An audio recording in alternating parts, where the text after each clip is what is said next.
check this out. Apa sih yang aku pertahankan di Indonesia? Nggak ada. Dia tuh nggak melihat masa depan di Indonesia, nggak melihat masa depan yang berarti. Dan kalau ditanya sih mau balik apa enggak nantinya, ya kayaknya nggak balik ke Indonesia. 3.912 WNI milih pindah kewarganegaraan jadi warga negara Singapura. Hashtag kabur aja dulu jadi perbincangan di X.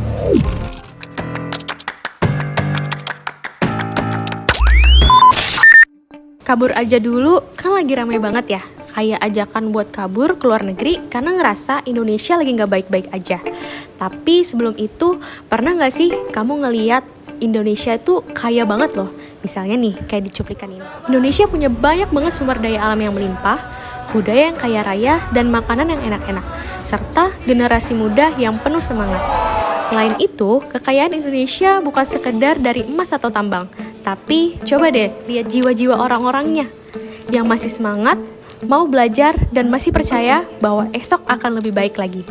Banyak yang bilang kabur itu solusi, tapi mungkin bertahan justru malah jadi revolusi kita untuk Indonesia yang lebih baik lagi. So, jangan kabur dulu. Kalau kamu punya tenaga, pikiran, dan harapan yang lebih baik, justru Indonesia butuh kamu di sini. Kekayaan itu bukan cuma emas, tambang, minyak, dan lainnya, tapi soal manusia yang mau berjuang bersama-sama. Ayo, kita sama-sama buat Indonesia jauh lebih baik lagi. Kalau bukan kita, siapa lagi?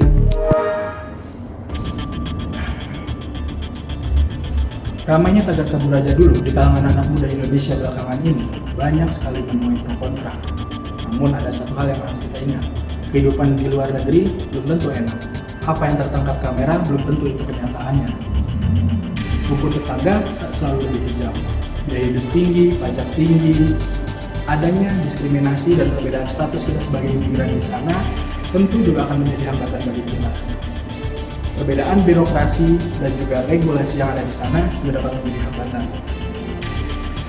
Daripada menggunakan pandangan kabur, lebih baik kita menggantinya menjadi kontribusi.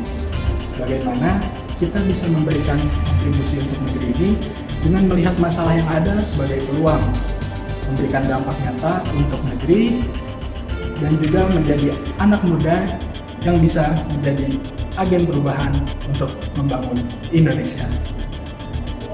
Anak-anak muda yang bikin tren kabur aja dulu tuh mungkin karena beberapa dari kita punya mindset lebih baik menghindari masalah, tekanan, ataupun tanggung jawab dengan cara menarik diri dan pergi daripada mencari solusi. Padahal jiwanya bangsa ini tuh adanya di anak muda yang nantinya bakal jadi generasi penerus bangsa. Contohnya nih, konten dengan hashtag kabur aja dulu yang banyak berseliweran di sosmed sambil nunjukin keindahan alam yang ada di luar negeri. Padahal di Indonesia alamnya juga gak kalah indah dan gak kalah kaya. Budaya dan kekayaan alam di Indonesia itu keren-keren banget dan akan lebih keren lagi kalau kita bisa bikin tren, misal nih, mending di sini dulu, yang mungkinnya akan menjadi viral dan buat Indonesia jadi salah satu destinasi yang dicari oleh seluruh dunia. Sebagai generasi muda, ayo kita pupuk nasionalisme di dalam diri kita. Nasionalisme bukan sekedar soal cinta tanah air dalam konteks yang seremonial, tapi juga keberanian untuk tetap bertahan, berkontribusi, dan memperbaiki meskipun di masa-masa sulit. Kabur aja dulu. Hashtag kabur aja dulu bukan merupakan solusi terhadap kondisi kita pada saat ini. Tren ini menyebabkan banyak pengaruh di berbagai sektor. Salah satunya sektor pendidikan yang lumayan cukup berpengaruh.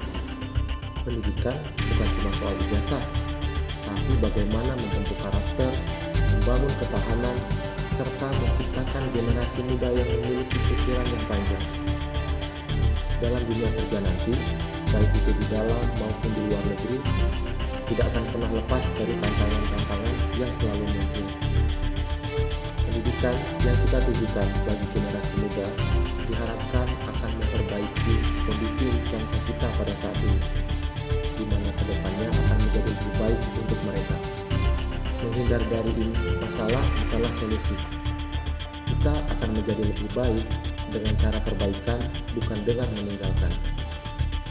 Fenomena kabur aja dulu menunjukkan adanya erosi kohesi sosial dan brain drain di mana harapan generasi muda tak sejalan dengan realitas. memudarkan solidaritas dan semangat kolektif. Hal ini juga mengindikasikan defisit kepercayaan terhadap sistem pemerintahan dan tuntutan akuntabilitas yang lebih besar, akibat persepsi ketidakadilan dan janji politik yang tak terpenuhi. Secara budaya, ini mencerminkan pergeseran nilai menuju individualisme, menantang semangat gotong royong dan identitas nasional. Menurut saya, sangat tidak bijak bagi para generasi muda memilih jalan pintas yang menghindari tanggung jawab atau melepas diri dari tantangan. Mentalitas ini justru melemahkan fondasi kebangsaan dan keadilan. Setiap tindakan kabur, entah dari kewajiban hukum, kontribusi sosial, atau perjuangan di tanah air secara langsung mengikis integritas sistem, merugikan kolektivitas, dan memperlebar kesenjangan. Masa depan Indonesia yang tangguh tidak dibangun atas dasar pelarian, melainkan keteguhan hati, keberanian menghadapi masalah, dan komitmen kolektif untuk tetap tinggal, berjuang, dan berinvestasi di negeri sendiri demi mewujudkan keadilan dan kemajuan bagi seluruh rakyat. Kita hidup di negara yang padat, sumpek, minim ruang hijau, dan terasa asing. Kadang, satu-satunya yang bisa kita pikirkan adalah kabur aja dulu. Tapi, dari apa sebenarnya kita kabur? Gerakan kabur aja dulu ini seringkali dianggap cuma isu soal mental Gen Z yang katanya rapuh dan tidak tahan banting. Tapi, sebagai seseorang yang memiliki latar belakang arsitektur, saya melihat dari sisi yang berbeda. Ini bukan soal mental semata, tapi soal ruang. Ruang yang kita tinggali tidak membuat kita merasa ini rumah kita. Ruang publik seringkali dibangun tanpa rasa. Padahal, arsitektur adalah wujud dari rasa cinta tanah air. Ia harusnya menjadi ekspresi nasionalisme, bukan hanya bentuk fisik dari beton dan baja. Saat kota atau negara tidak terasa ramah, ruang publik tidak inklusif, dan bangunan terasa menindas alih-alih mengundang, maka wajar jika banyak dari warga negara yang memilih untuk menjauh, bahkan pergi. Disinilah nasionalisme lewat arsitektur jadi penting, karena kita butuh ruang yang menciptakan rasa ingin memiliki dan menjaga. Arsitektur yang baik bukan yang paling mahal atau paling megah, tapi yang bisa mengajak orang untuk tinggal, berkarya, membangun, dan mencintai tanah tempat ia berpijak. Sebaliknya, arsitektur yang gagal memanusiakan manusia hanya akan membuat kita berkata, mending kabur aja dulu. Buat saya, nasionalisme dalam arsitektur adalah ketika desainnya memanusiakan manusia, ketika kota, negara, dan ruang-ruang di dalamnya justru mengajak kita untuk tinggal, bukan lari. Nasionalisme bukan soal bendera, tapi soal bagaimana ruang mencintai rakyatnya. Kalau ruang tidak bisa merangkul, jangan salahkan mereka yang ingin pergi, karena cinta pada tanah air tumbuh kalau tanah air juga mencintai warganya. Kalau kamu bukan ninja dan gak lagi nonton film horor juga, kenapa harus kabur? Kabur aja dulu saat memang terdengar rasional, tapi negeri ini panggilan kita, bukan persinggahan sementara. Kayak yang udah jelasin sama kawan-kawan sebelumnya, Indonesia memang sekaya itu.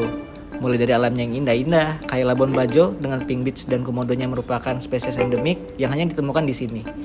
Danau Toba dengan Pulau Samosir yang berada di tengah menjadi daya tarik tersendiri. Dan yang paling terkenal di mata dunia yaitu Bali.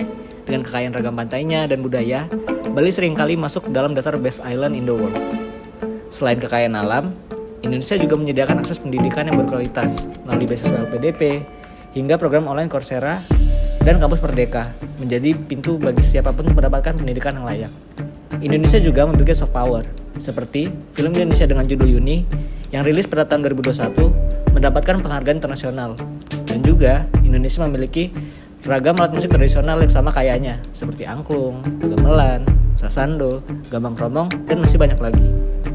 Di sini, tanah kita penuh potensi yang belum tergarap, dari budaya yang kaya, masyarakat yang butuh solusi nyata, hingga ruang inovasi yang terbuka lebar. Justru, dengan tetap tinggal, kita punya kesempatan besar untuk jadi pelaku perubahan, bukan sekedar penonton dari jauh.